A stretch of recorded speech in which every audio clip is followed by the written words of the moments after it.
Back on the Rational Boomer podcast. Hopefully, your day is going well. By the time you hear this, it's Monday, recording it Sunday night.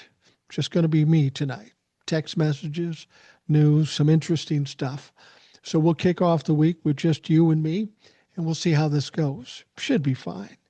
A number of texts, and I appreciate those folks sending me those texts and continuing to provide questions, comments, and those sorts of things. Keep them up. Makes it interesting to do this kind of program. Let's start with the various texts that we have. Here's a long one. It says, "Hi, Mike. Just got done listening to your podcast from this morning, as I usually do. To be completely transparent, I grew up in a Republican family and have been registered Republican since I was 18. I'm now 60. I did vote for this idiot in 2016, but never ever again. I totally regret that vote almost 10 years ago, but live and learn. Before the end of that term, I was ready for him to go. That being said, I'm still surrounded by these Trumplefucks in my immediate inner circle. I just don't discuss as it makes my blood pressure skyrocket. I'm talking two of my three living siblings, my best friend of 50 years, and my damn husband. Thankfully, my two adult children see things my way, and well, that does help. I can tell you the people I mentioned here, they refuse to watch the news, any news, old school or streaming. It's all fake. You can't tell who's honest and who's not. And one sister says it just makes her want to vomit, so she just stays away from it. Well, if it makes you want to vomit, wouldn't you say there's something not quite right here? This is all being said as I'm in northeastern Massachusetts, about an hour and a half north of Providence, and about 20 minutes from where they found this Brown University shooter. I've heard about all the chaos around the scene, all sorts of law enforcement and whatever. They heard about them finding him dead. I also did question the legitimacy of this. Was it really him or just some random dude offing himself, being the holiday season and it being pretty common? Who knows? I'm leaning towards it's him, but yeah, how easy would it be just to say that it's him, regardless of whether it is or not? I don't trust the FBI at this point. I just hope the Salem Police Department is honest enough to tell the truth. Well, just know I enjoy listening to you, watching you on TikTok and YouTube, and watching your lives. I check both TikTok and Substack every night just to make sure I'm not missing. LOL, you speak the truth as you see it, and that's all anyone can really do. Keep up the good work. You help keep me sane. Thank you. Well, thank you very much for that. Those kind words. And yeah, everything that Donald Trump is involved in, whether it be the assassination attempt on him, Charlie Kirk, or the situation with Brown, they seem to come with an end result. They seem to come up with a suspect, but it's always so cloudy, so gray area. The guy that was found dead in Providence, um, it just seems weird. We don't know much about it. You would think we'd be hearing a lot about this shooter, but we're not.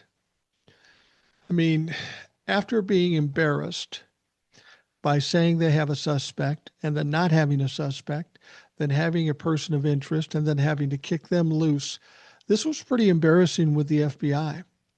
I have to wonder if they aren't more concerned about getting a suspect to this than they were to getting the right person.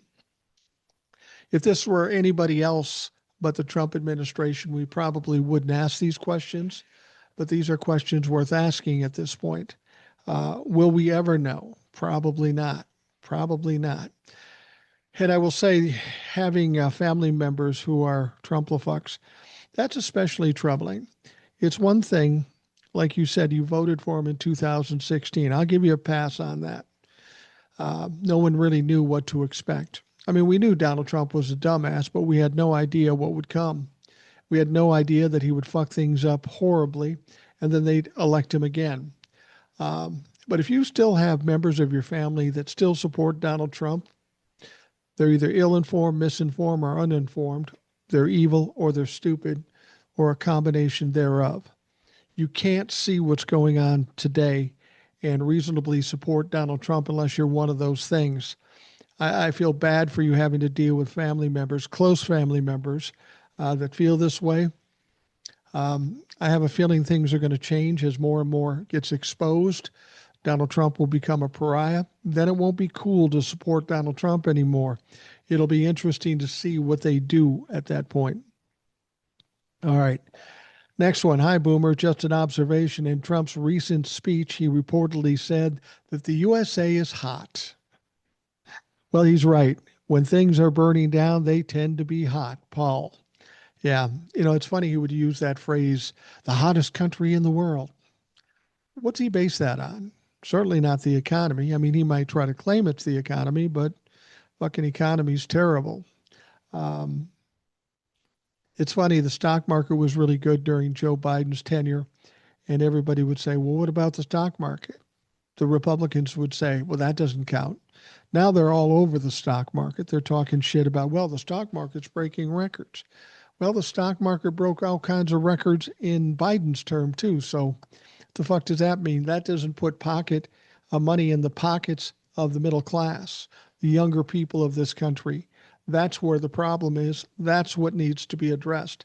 And Donald Trump doesn't seem to have any interest in doing that. I got this from Jackie from Brocass, Alabama. It is a meme. It says breaking. Maduro calls Trump's bluff. Maduro will ignore Trump's threats, and the Venezuelan Navy will now escort the oil tankers in and out of Venezuela waters. Will Trump now murder innocent people and start a war to get his fat, grubby fingers on oil? Well, I think that's the intent. I think that's the intent. I think I just heard yesterday that they had taken one other tanker. It didn't sound like it was from Venezuela, though. I think it was from someplace else, and they were planning to get yet another tanker. Now, my question is, those tankers are full of oil, and that oil is valuable. Where is that oil going? How come we don't know where the oil is going to? Is this something Don is putting on the black market and selling it to pocket for himself? Sounds crazy, but not out of the realm of possibility when we're talking about Donald motherfucking Trump. All right, continuing on. Okay. Hodiner here. I'm looking forward to the day we can start the work of putting this country back together. So many rules and guidelines have been run over. Obviously, we need to add penalties to the rules, elevate guidelines and norms. I know money in politics needs to be curtailed. I'd like the Electoral College to go to the waste bin. However, while it likely bugs us both that Trump is renaming things to carry his name, we need a rule that no publicly funded asset be named after a politician. I like it to be never, but a 25-year moratorium post-death would suffice. Well, I appreciate that. And the fact of the matter is him renaming the Kennedy Center is illegal in the first place. Naming the Kennedy Center was done by Congress, and in order to change that, it will have to be changed by Congress. It's like everything Donald Trump has been doing while he's in this term. Everything's being done by executive order. Now, that seems very dystopian, seems very draconian the way he's doing it. But what you have to understand is be glad that he's doing it with executive orders because they're easy to undo. When we get a new president, all they have to do is start signing shit, and all the stuff that Donald Trump did with executive order will be gone. You won't have to go through Congress. You won't have to do anything. Sign it away, and all these brilliant ideas that Donald Trump has brought to us will go away. I heard that John F. Kennedy's niece was very angry about the changing of the name, and she suggested she might get up there with a pickaxe and take that motherfucking shit down. I'm sure there's a lot of people who feel that way, not even Kennedy relatives. This is the thing about it is it's very egregious, but it's also very weak and lame. I don't think Donald Trump understands how bad this makes him look, but that's in fact what it does. It just shows what a weak ass, pussy ass bitch he is. The The note goes on further. I'm happy to recognize folks, but I'm sure you did a great job over the years. Are any buildings or parks named after you? No. I don't even want that. Likely that's because you did not have sway or monetary influence motivated political friends. Absolutely. I don't have the sway or the money to do such a thing. And if I did, I'd use it for something more value than aggrandizing myself. Hodiner here. This is a second note from him. Odd how the board votes to add Trump's name one day and the letters with the installation occur the next day.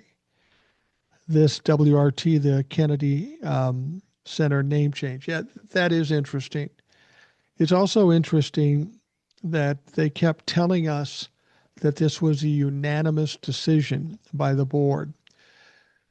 While there is one or two members of the board, one of them in Congress currently, and a Democrat, was going to vote against it. And funny thing is their mics were muted.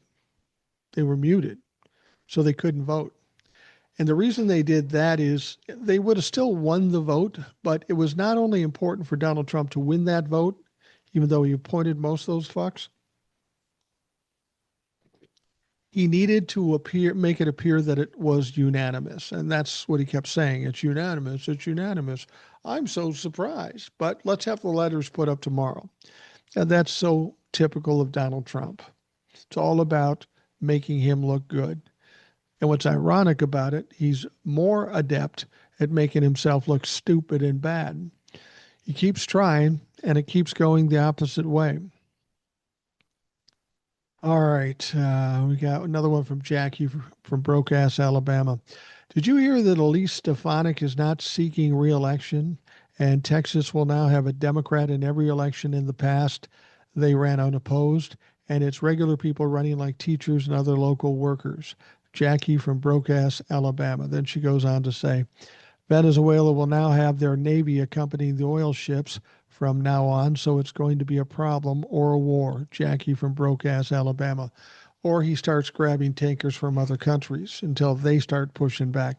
That's the essence of a coward. People start pushing back and they bail. They're fucking cowards. So I think Venezuela is doing the right thing. I don't think we'll see any kinds of battles. I could be wrong about that. Donald Trump may be stupid enough to do that, but that's going to hurt a lot of people if they do that. Most decidedly, Donald Trump and the Republican Party. We will see. Yeah, Elise Stefanik announced her not running for reelection. She'll stay in office until 2026. There was another representative too named Loomis, also a Republican. She's not running for reelection. We'd heard about the prospect that there might be as many as 20 or 30 people on the Republican side that would resign or retire from the House of Representatives. None of this is good news for them. The idea that Texas now has Democrats opposing the Republicans, that's a good step. I mean, when you look at Texas and you look at some other very red states like Georgia, Marjorie Taylor Greene became a representative after running for election and was unopposed. The Democrats just don't bother if they think it's not a good chance to win, which I think is a bad idea, especially now that people are very angry about the Republicans. I think that we will see Democrats do much better all throughout the country in the red states, might even beat them. We've seen a lot of special elections go the way of the Democrats, and it's been very surprising. So it'll be interesting to see what happens down in Texas and if those folks have any kind of chance at all. All right, this one comes from Dan from Indiana. Renaming the Kennedy Center was complete bullshit. It's just another Epstein distraction. But as a 61-year-old Midwestern blue-collar taxpayer, I can't think of any way the Kennedy Center benefits my life. I've never been invited or able to attend an event there. I may very well be wrong, but to me, this place or this stupid ballroom he wants to build will have zero benefit to the majority of the taxpayers. We need to start electing people who will serve us, not themselves. Yeah, you're absolutely absolutely right about the Kennedy Center. It is kind of an elite place where the average Joe like you and I probably would never go. I guess we could if we wanted to, but that's why I'm not as upset about renaming the Kennedy Center for two reasons. Donald Trump looks stupid in the process of doing it, and they're just going to take it down when he's out of office. It's just silly, it's weak, it's lame. But you're absolutely right. Nobody's sending invitations to me or you or anybody else that we know to attend an event at the Kennedy Center. I'm not even going to call it the Trump Kennedy Center because that's bullshit. It's not even legal. Um, but um, we still have to make note of it. We still have to talk about it because it's one of the many things that Donald Trump is in the process of trying to destroy. All right. This one, okay, this is just a notification. I am no longer under the TikTok handle of the Artful Dodger. I go now by John Deere John now. Ed didn't disappoint this week as usual. Yeah, it was great to have Ed back. Um, Ed is Ed's a good dude. He knows his shit. He's very smart. I've known him for 25, 30 years. I worked with him for many years, and I always enjoy sitting down and talking to him. And I think he really does too. You know, spending after all those years on radio and then retiring, getting older, 75 years old. Um, I think he I think he takes pleasure in stepping back in front of the microphone and doing what he's always done best. And I'm appreciative of it. Like I say, those conversations are always great. And I know the listeners absolutely love hearing from Ed. So we're going to continue that as long as he's available to do that. Um, all right.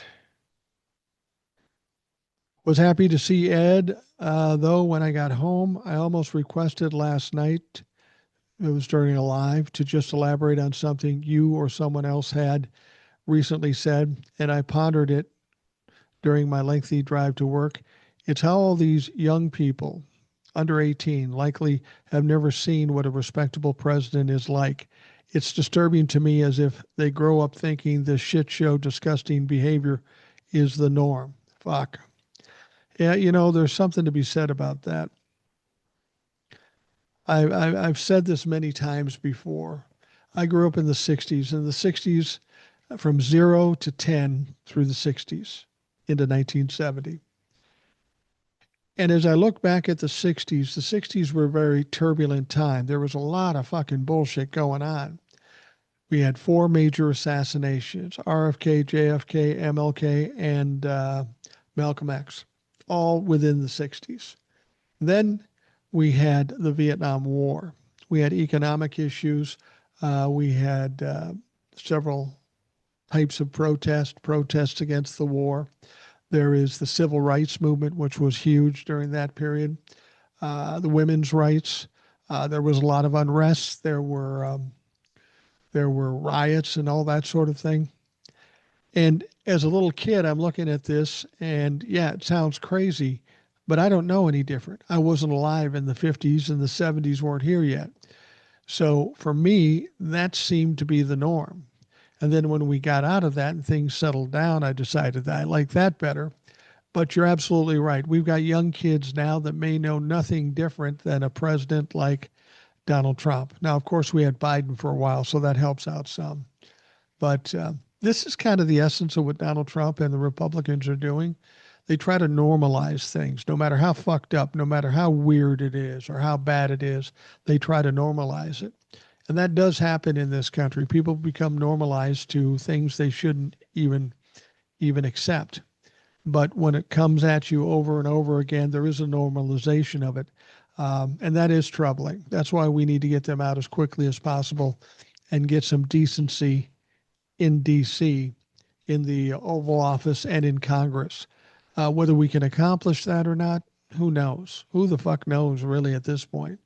But we'll see. All right. I got this one from Bev, SoCal Bev. She sent me these articles. It said, U.S. said to pitch Project Sunrise, a $112 billion plan to rebuild Gaza as a luxury destination. Drafted by top Trump officials, Kushner and Witkoff, to be completed over 10 years. Sorry, guys, you'll be fucking gone by then, so I wouldn't bet on it. The project, which would cost $112 billion over the first 10 years, was developed by a team led by U.S. President Donald Trump's son-in-law, Jared. Initially, the U.S. would commit to anchor the program by providing $60 billion, while envisioning Gaza as being self-funded parts of the proposal as it gets underway. And SoCal Bev suggests, no health care for us, about $60 billion for Gaza on top of the $300 billion for Argentina. And don't forget about the $200 or $300 billion we send to Israel. Argentina and Israel both have free health care, and we're sending hundreds of billions of dollars to them, and we don't. This healthcare issue is becoming more and more interesting. We still don't have the subsidies set up so they continue. As of December 31st or January 1st, the ACA subsidies will end. People's premiums will skyrocket to unbelievable amounts. The House of Representatives is forced to vote on this after the discharge petition. And so you would have presumed they would have gotten this done before December 31st, before all of this goes to shit. Well, they left for vacation early because Mike Johnson is a pussy-ass bitch. They'll be back January 6th, 5th or 6th. And then they're allegedly going to vote on this. Now, it will probably pass in the House, but it also has to go to the Senate. Now, if it passes in a big way in the House, the Senate is going to be pressured to vote for it, even though they had something similar to this bill that they voted against just a month or so back. So it would have to go to the Senate, it would have to pass the Senate, and then Donald Trump would have to sign it. And short of a supermajority in the Senate, Donald Trump may or may not sign it. It depends on if the Republicans can talk him into it. But who's to say? What they're suggesting is this absolutely needs to be done by January 15th, or there's nothing more they can do and everything blows up and people can't afford health care anymore. The question is, are the Republicans cool with that happening? Well, not all Republicans. There's many Republicans that are pissed off about this. They probably should have done something better than 30 days out, but they were too terrified to do it. Now they're getting close to nut cutting time, and they're getting nervous about their constituents, as they should. So we'll see what happens. I've said before on the show and talking to other people, with all the controversy and all the trauma going on with healthcare at this point, you have to wonder that in 2028, when we have a new president, presumably a Democrat, and we have the House and presumably the Senate, we really need to start working on universal health care or Medicaid for all. This is getting ridiculous. It's being exposed as nothing but a grift for insurance companies and big pharma and big medical. Every other industrialized country anywhere near us all has universal health care. We are the richest country in the world. If anybody should or could have it, it would be the United States of America. The only reason we don't have it is because these big lobbies stuff money in the pockets of our representatives, and they hold back. Not just Republicans, but Democrats too. So once we get the Republicans out, we need to put some pressure on the Democrats and kick their ass out if they continue to perpetuate this ridiculous healthcare situation. We need the single payer, Medicare for all, or universal health care. That should be the only thing we're looking at once Donald Trump and the Republicans are out of office. Absolutely. All right. Now, this person sent me a TikTok. What do you think about this, Mike? It sure sounds like it was AI from what what I was seeing. This is interesting. I hadn't thought about this. Donald Trump has his speech this past week, and it was weird and it was different in that Donald Trump seemed to be high energy. He was talking continually. He was ranting and raving, lying pathologically, just being absolutely stupid. But it looked different and weird than we're used to seeing. A number of people came on to the live and some other situations where we were talking and said this had to be recorded. And as I was looking at it, I got that sense too that it had to be recorded so that it could be done just perfect and he didn't fuck up. Probably recorded early in the day because he spends a lot of time sundowning at night, and this was 9 o'clock Eastern time. So I thought, yeah, that could be recorded. Not that it makes that much difference, but it's intriguing that Donald Trump doesn't think he can stand up and talk live anymore. So we discussed the possibility of it being recorded. Now, there's a TikToker out there that took it a step further, And what they said was, you know what? This wasn't not only recorded, but it looks like it may have been AI generated.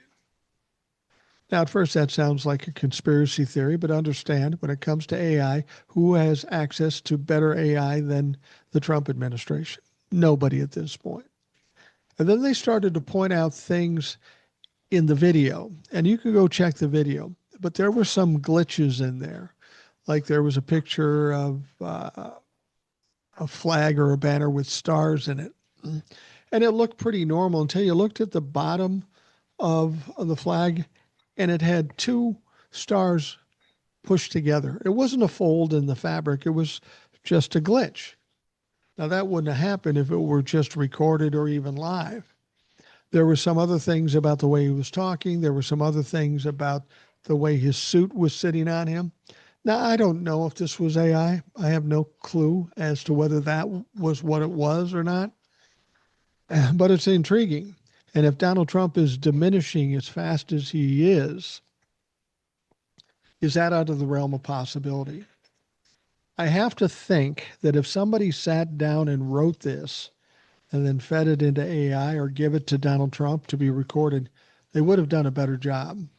The words coming out of Donald Trump's mouth sounded like greatest hits that Donald Trump is always spewing. And it's all stupid, it's all fake, it's all a lie, but he just redid it there.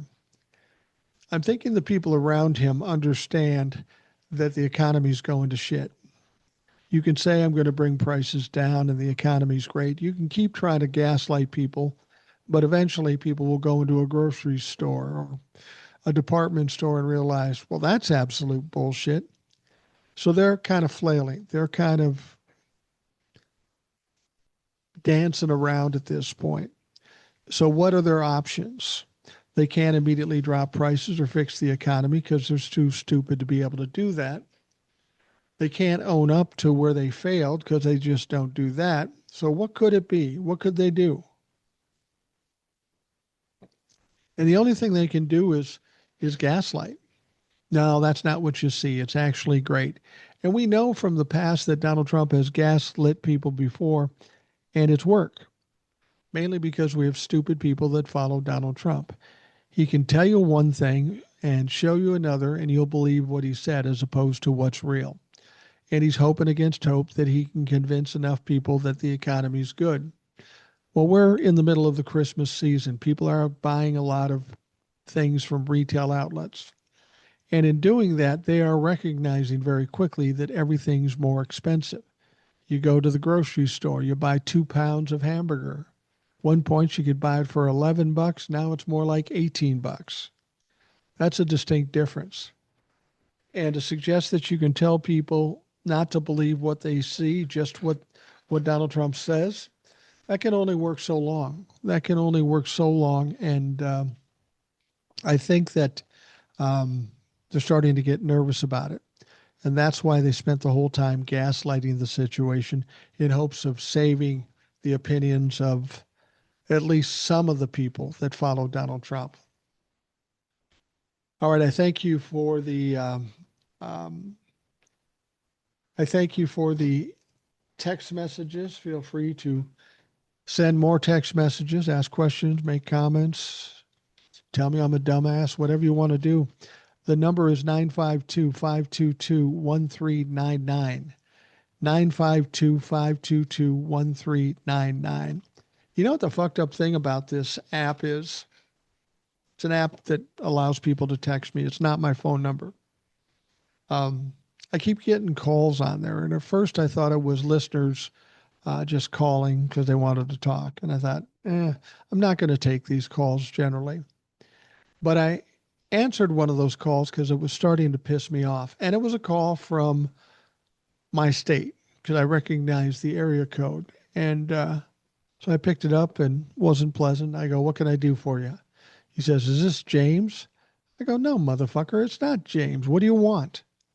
And he says, "You sure you're not James?" "Dude, I definitely am not fucking James. Tell me why you're calling me." And he said, "Well, I wanted to talk to him." I go, "Well, I guess that, motherfucker, but why are you calling me?" "Well, James must have gave us this number." I said, "Dude, this isn't even a real phone number. This is a number from an app for text messages. So shut the fuck up." And he ended up hanging up on me. Apparently, he didn't like being tested. Um, but for those of you out there, just text away all you want. Send all the text you want. Don't call the number. I won't answer the number. I don't typically answer my phone that much anyway, unless I know who's calling me. Send the text messages. I look forward to seeing them. And again, the number is 952-522-1399. So I'll be looking forward to hearing from you when you text. And we'll do shows like this so we can spotlight them and see what the folks out there are thinking. Now, this is an interesting story.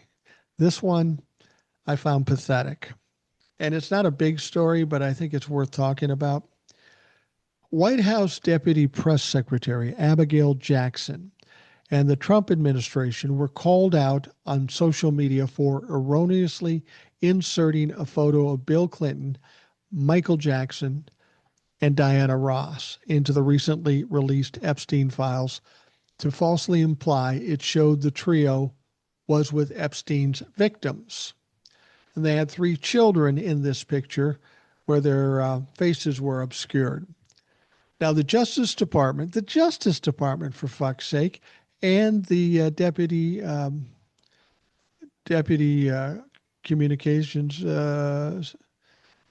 deputy press secretary Abigail Jackson, they released these things as if they were part of the Epstein files. Now, of course, we know the Justice Department released a slew of documents, images, and recordings related to Jeffrey Epstein on Friday. Congress passed the bipartisan legislation bill, all that kind of stuff. You know that. But this press secretary, this deputy press secretary, put it out on social media, this picture, trying to suggest that this was part of the Epstein files, mainly because it had Bill Clinton in it and Donald Trump wasn't in it. That's the main reason they did it. And they could obscure some of the faces of these kids. Turns out this had nothing to do with the Epstein files. You would think the DOJ and the deputy press secretary might have known that, but it has nothing to do with the Epstein files. What it is a promotional picture that was taken some time back, not on Epstein's property or anything like that. You have Michael Jackson, you have Bill Clinton, Diana Ross, and the three kids. But who are those three kids? Well, somebody released the real picture, the original picture, and guess who those kids were? They were Diana Ross's son and Michael Jackson's two kids. They tried to pawn this off as some kind of sensational, predatory fucking video, a picture, and that's the best they could do. That is absolutely fucking pathetic. It shows how non-transparent they are and how much they're trying so hard to clear up Donald Trump from these files and try to pin it on Bill Clinton. This had nothing to do with Jeffrey Epstein. Yet the gaslighting continues. They come out and they portray this as something scandalous, and it's a big nothing burger. So typical of Republicans. Now, on Friday, Abigail Jackson posted a photo on X of the Thriller singer Clinton Ross alongside several minors whose faces appeared redacted in the image. And this is what they said. Per the Epstein Files Transparency Act, DOJ was specifically instructed only to redact the faces of victims and or minors. She captioned the post. Here is a picture of Bill Clinton with his arm around Michael Jackson and redacted individuals. The press secretary was subsequently called out on X by progressive media company Midas Touch Network for alluding that the trio were involved in Epstein's sex crimes, despite the photo being a publicly available fundraiser image featuring the pop star and Ross's own children. How dare you? Those are Michael Jackson's sons and Diana Ross's son, not victims, as you're implying, the company wrote. This is a publicly available photo from an event they attended together, not having anything to do with Epstein. I would think there could be some potential lawsuits there. Michael Jackson's estate, Bill Clinton, Diana Ross. This is the kind of bullshit they do. They're trying so hard to pin it on Bill Clinton, as we give a fuck. Bill Clinton needs to answer some questions about his connections with Jeffrey Epstein. Was he complicit in some of the crimes? Could be. He seems like the kind of guy that did it. But what the Republicans fail to understand is that we don't care. We don't give a fuck. Now, of course, the press secretary was subsequently called out on X by Midas Touch. And the interesting thing is that in addition to them putting this out, once these pictures and documents were up, then the DOJ went in and took 16 out. There was one picture of a desk, and in the picture, you could see off to the side a picture of Donald Trump, and there were some young women or girls around him. That one was taken down. Wonder why? Oops, we put that up by accident, and they took it down. Now, when they were talking to Todd Blanche afterwards, a reporter asked him, "You took those pictures down. Why would you do that?" And he said, "Well, there was." He had trouble answering, and he basically said there were some girls in that picture, and we didn't have the right to do it. We took it, and he really didn't have a good explanation. But what he did admit is there is a picture with Donald Trump with other girls. And all these girls' faces were obscured. And according to the rules of the law, you would only obscure the faces of those people that were victims / survivors of Jeffrey Epstein. So here we have a picture of Donald Trump with some young women or girls with their faces obscured. What are we supposed to believe? And so they went back in and they took that down. And he stumbled and he stammered and he didn't know what the fuck to say. He looked stupid as fuck. He was even asked, "So are you saying that these girls were survivors because their faces were obscured?" Because I didn't, no, I didn't say that. Well, you maybe didn't say it, but those were the rules of this law. You were to obscure the victims. You were stupid. What happened? Oh, you fucked up again. Big surprise. Donald Trump or his administration fucks up again. And they put these pictures up. They aren't doing well with this. They've already broken a law. They're talking about impeachment for Bondi. They're talking about inherent contempt. This isn't going to go away. And as I've told you before, it would be great if they released all the Epstein files and we could see all the criminals and the crimes they committed. That would be great. But I never believed that the entire Epstein files would be released as long as Donald Trump is president. And so, um, so this is happening now with these fuck ups and not having are taking pictures down. This all looks bad for Donald Trump. It all looks bad for the Republican Party. Once again, they're fucking up.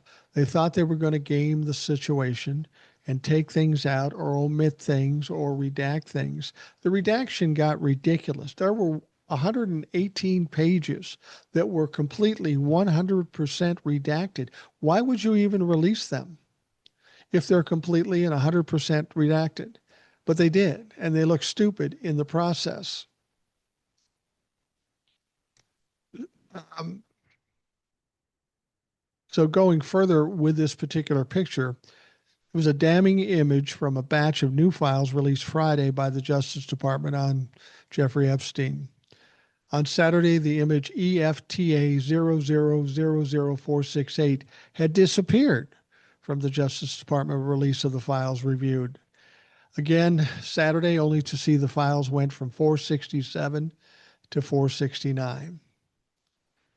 The photo file 468 from the Epstein files that include Trump has apparently now been removed from the DOJ release. Pam Bondi, is this true? Somebody asked, social media asked Pam Bondi, what else is being covered up? We need transparency for the American public. The photo shows an open table drawer with at least two images of Trump. One of the images appears to show Trump hanging out with Epstein and his accomplice, Ghislaine Maxwell, and another shows Trump surrounded by young female models. And again, their faces are obscured, which would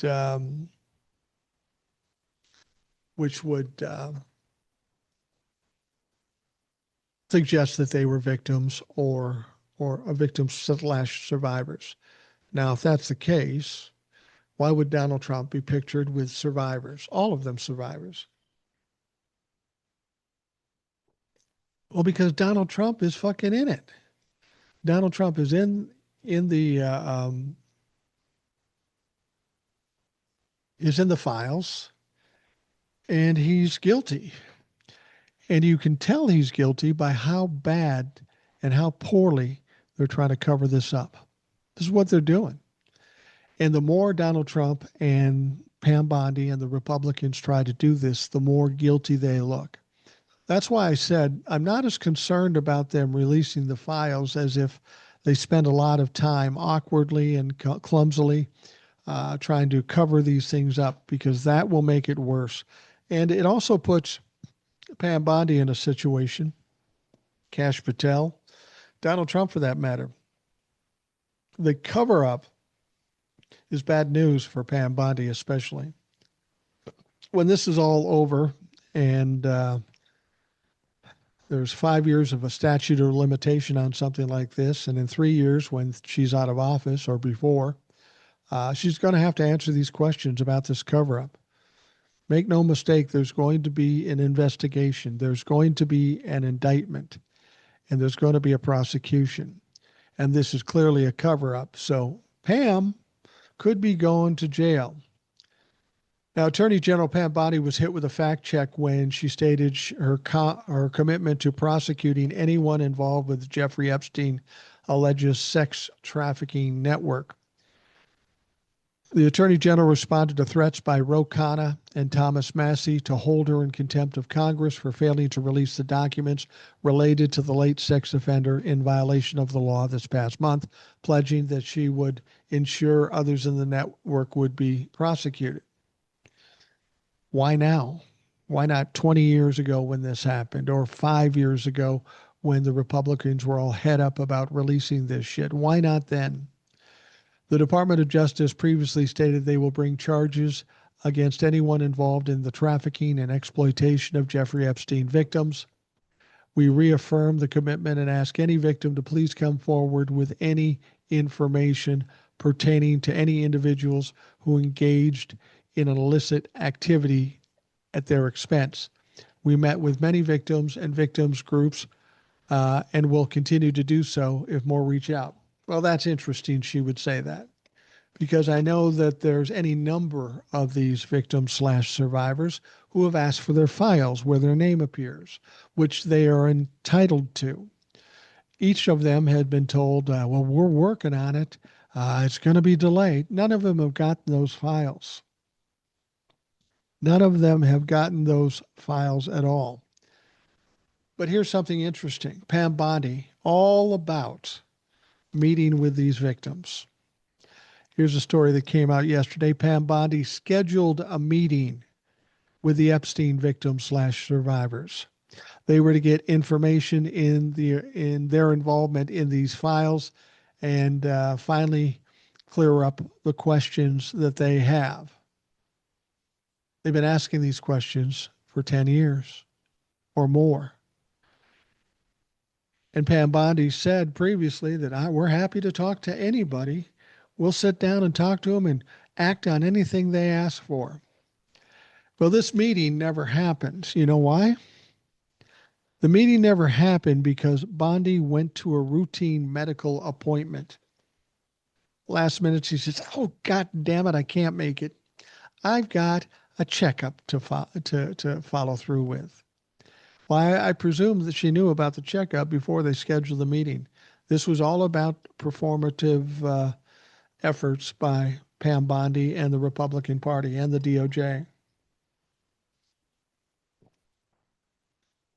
They say they want to talk to the victims. They say they want to hear them out.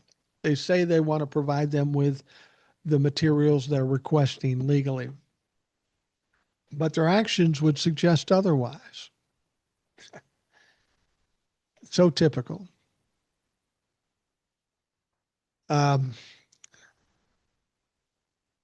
there's a public speaker, a trauma educator, and a Jeffrey Epstein survivor. Her name is Jess Michaels. She was pressed on Sunday whether she was ready to name names after the Justice Department botched release of its files on Epstein, some of them redacted unlawfully, critics say. While she delivered an ambiguous answer to the question, Michaels did slip out how her response may put the DOJ in a tight spot. The DOJ released thousands of files, as we know, on Epstein Friday in response to the passage of the Epstein Files Transparency Act, which mandated by law the agency released all of its files on Epstein by December 19th, with the redactions only being permissible to protect the identities of victims or minors. However, the DOJ withheld hundreds of thousands of files and made several redactions outside the new law permit. As she was appearing on MS Now the weekend, Sunday, Michaels was pressed on whether she and other survivors were ready to take matters into their own hands. "Are you all ready to name names yourself?" asked MS Now's Eugene Daniels. "Are you and the other survivors ready to name names yourselves?" And again, she was kind of ambiguous about it. But I will tell you this. Why does she need to do it? She puts herself in danger when she does this sort of thing. I can understand the frustration in wanting to do it, but we know what happens when somebody does something like this. We know judges and politicians and lawyers and all kinds of people are getting death threats from the red meat eating, mouth breathing dumb fucks. Why does she have to put herself in that situation to further traumatize her? That makes no sense. And I say that because there is another option to this that we heard from a couple of months ago, and I'd like to hear about it again. She doesn't have to name the names. All she has to do is hand the names to Marjorie Taylor Greene or Representative Tom Massey, because both of these people have said that if they don't release the Epstein files, they will go onto the House floor and read the names. All the victims have to do is supply the names. They will go on the House floor. And why that's important and different than a victim listing the names. A victim could get sued. A victim could get threatened. A victim could be put in a violent situation.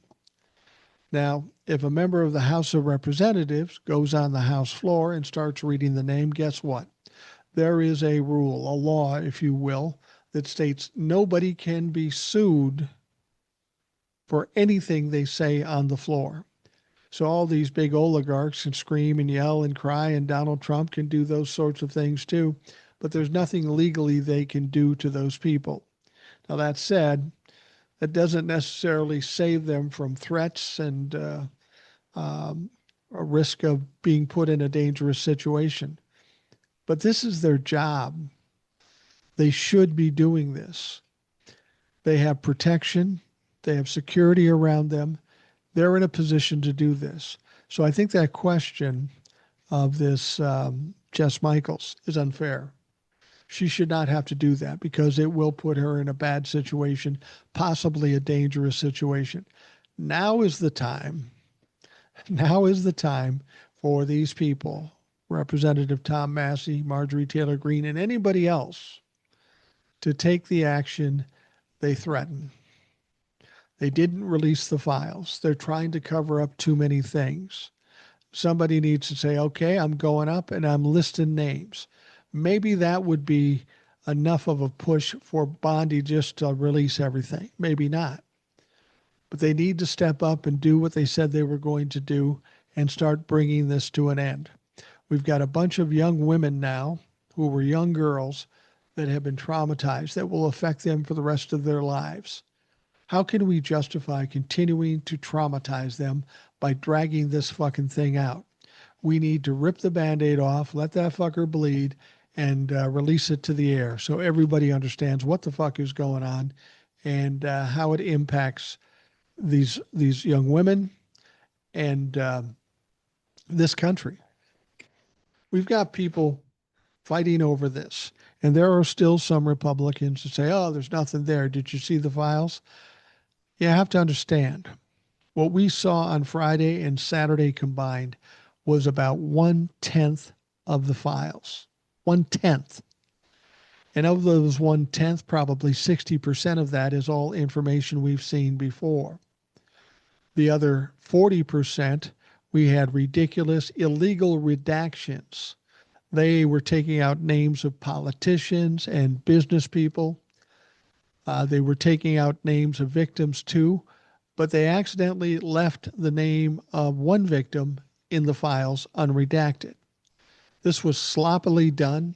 This was illegally done, and it needs to be called out and it needs to be addressed. Absolutely needs to be addressed.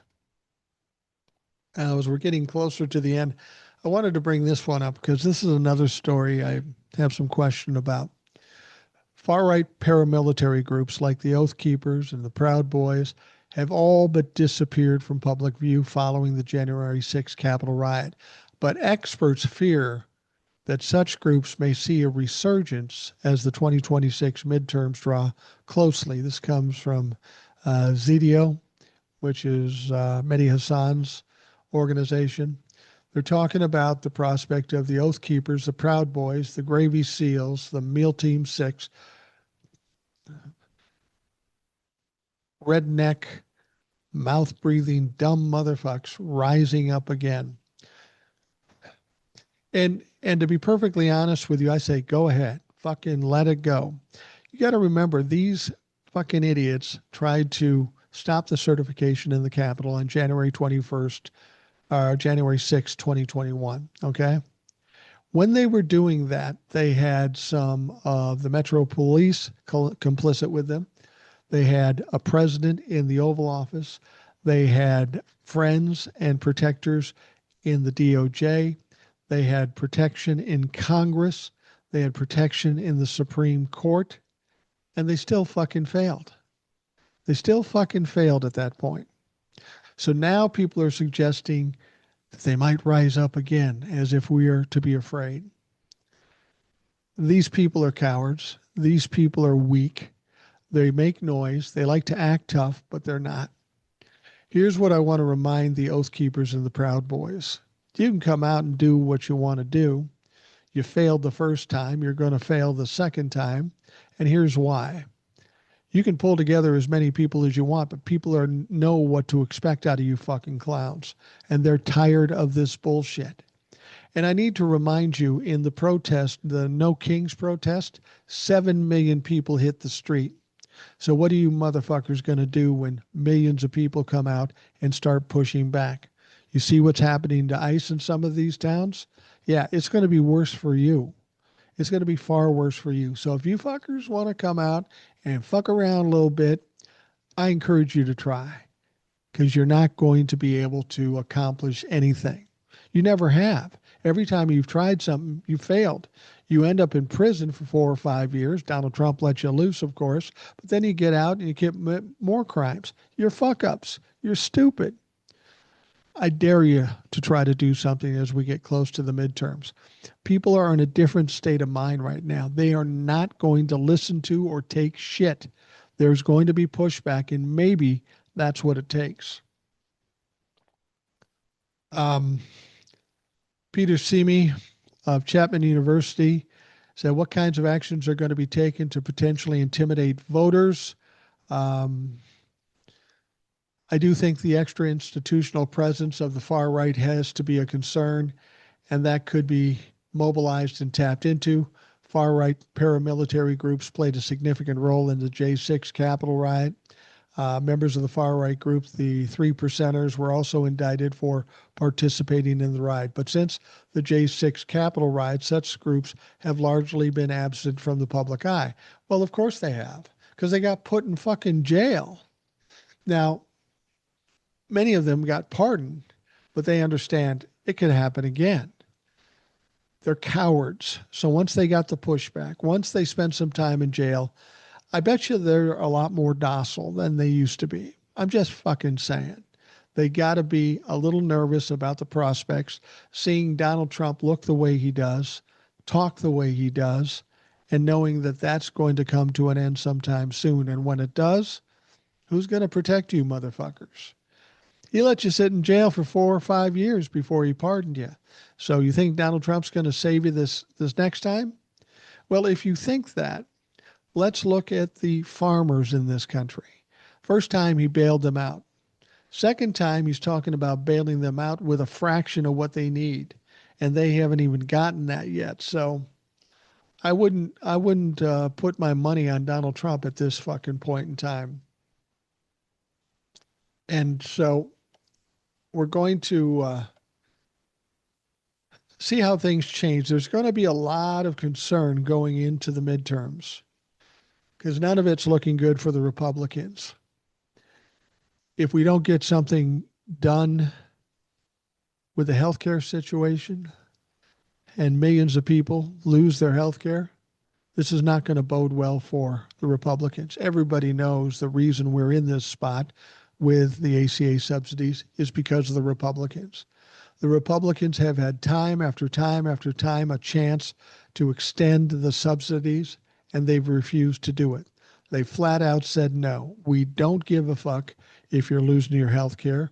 We don't give a fuck if you can't afford your health care. Not our problem. So now when they come back on January 6th, we'll see what happens when they attempt to pass it through the House. That should pass because they got 218 signatures in the discharge petition. But again, the Senate's a different story. So I've told you, there was a bill in the Senate not that long ago to extend the ACA subsidies for 3 years. The Republicans flat out turned it down. They said no. So when we go into January and your premiums go way up, understand who's to blame. Not the Democrats. The Democrats have been fighting to keep those subsidies intact. The Republicans seem to be cool with letting them go by the wayside and letting 24 million people suffer. They're happy to do it, and they're going to do it if they can get away with it. It's going to crush any hopes for the midterms if they do it, but seemingly they don't care, which I don't understand. Maybe they're resigned to the fact that they're losing the midterms, so they're going to burn things down on the way out. That would not surprise me. That sounds also typical Republican. Um, but this is one over and above the Epstein files. This healthcare thing is a huge issue. It impacts so many people and is going to put people in danger. Much like the COVID response from Donald Trump, where he said it was a hoax and did virtually nothing. 1 million people died. Now, with this healthcare crisis, when people no longer have healthcare, you're going to see people get sick. Innocent people, elderly people, kids, adults of all kinds. They're going to get sick, and there are people that are going to die.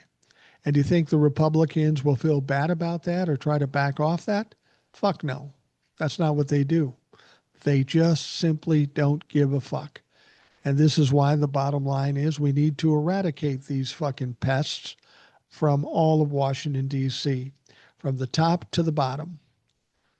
Some people will say, well, there's some Republicans that aren't as bad. No, they're all as bad. They've been complicit and supported Donald Trump all along the way. They've not only supported a criminal president, but they've also supported keeping hidden the evidence of one of the most horrific pedophiles in history and tried to cover up Donald Trump's connection with that horrific pedophile.